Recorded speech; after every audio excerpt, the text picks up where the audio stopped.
Assalamualaikum warahmatullahi wabarakatuh. Kembali lagi di tema 1 Pertumbuhan dan Perkembangan Makhluk Hidup SDMI kelas 3. Subtema 1 Ciri-ciri makhluk hidup. Pembelajaran 6 Pendalaman materi mengetahui ciri-ciri makhluk hidup.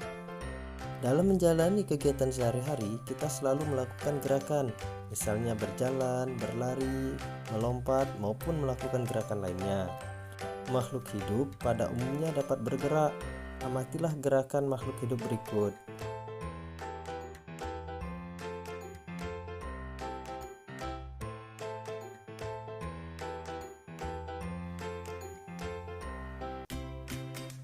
Pergerakan makhluk hidup berbeda. Manusia dan hewan dapat berlari, melompat, dan berjalan. Gerakan hewan lebih beragam dibandingkan manusia dan tumbuhan. Tumbuhan hanya dapat bergerak di tempat dan tidak dapat berpindah tempat. Hewan dapat bergerak dan berpindah tempat. Hewan bergerak antara lain menggunakan kaki, tangan, perut, sayap, dan sirip. Bagaimana gerakan yang dilakukan tumbuhan? Jika kamu perhatikan, pucuk tumbuhan umumnya akan bergerak menuju ke arah sinar matahari. Pendalaman materi selanjutnya, cara bersyukur kepada Tuhan. Bersyukur kepada Tuhan dapat dilakukan dengan berbagai cara, misalnya menjaga kesehatan tubuh dan berdoa sebelum makan. Selain manusia, hewan dan tumbuhan juga ciptaan Tuhan. Sebagaimana manusia yang diberi kesempurnaan akal oleh Tuhan, kita berkewajiban untuk menjaga dan memelihara ciptaannya. Memelihara kelangsungan hidup hewan dan tumbuhan merupakan bukti rasa syukur kita kepada Tuhan. Menjaga, merawat, dan memberi makan hewan merupakan cara kita memelihara kelangsungan hidup hewan. Selain itu, kita hendaknya merawat tumbuhan dengan rajin menyirami dan memupuk. Kita harus menyayangi semua makhluk hidup ciptaan Tuhan. Saling menyayangi membuat hidup menjadi lebih indah.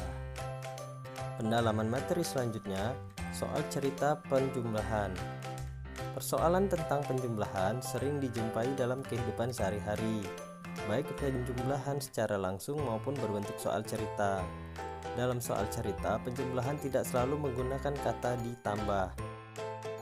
Kata penjumlahan dapat diganti dengan membeli, diberi, mendapat, dan menghasilkan.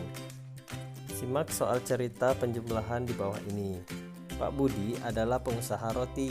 Ada dua jenis roti yang diproduksi oleh perusahaan Pak Budi, yaitu roti isi daging dan selai.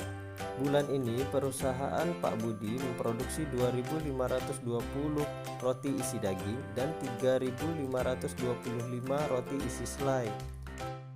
Berapa banyak roti yang diproduksi oleh perusahaan Pak Budi? Untuk menghitung banyak roti yang diproduksi dapat dilakukan dengan penjumlahan secara bersusun. Penyelesaian penjumlahan itu dapat dituliskan 2.520 ditambah 3.525. Bagaimana cara menjumlahkan bilangan tersebut?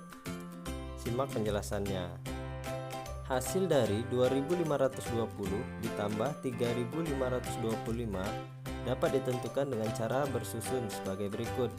2.520 kita letakkan di atas dan 3.525 kita letakkan di bawahnya. Kemudian kita jumlahkan.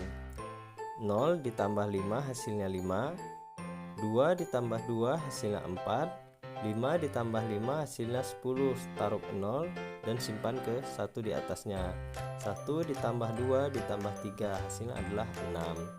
Jadi, banyak roti yang diproduksi oleh perusahaan Pak Budi adalah 6.045 roti. Demikianlah pembelajaran 6 kita. Semoga kalian mengerti dan sampai jumpa kembali. Terima kasih.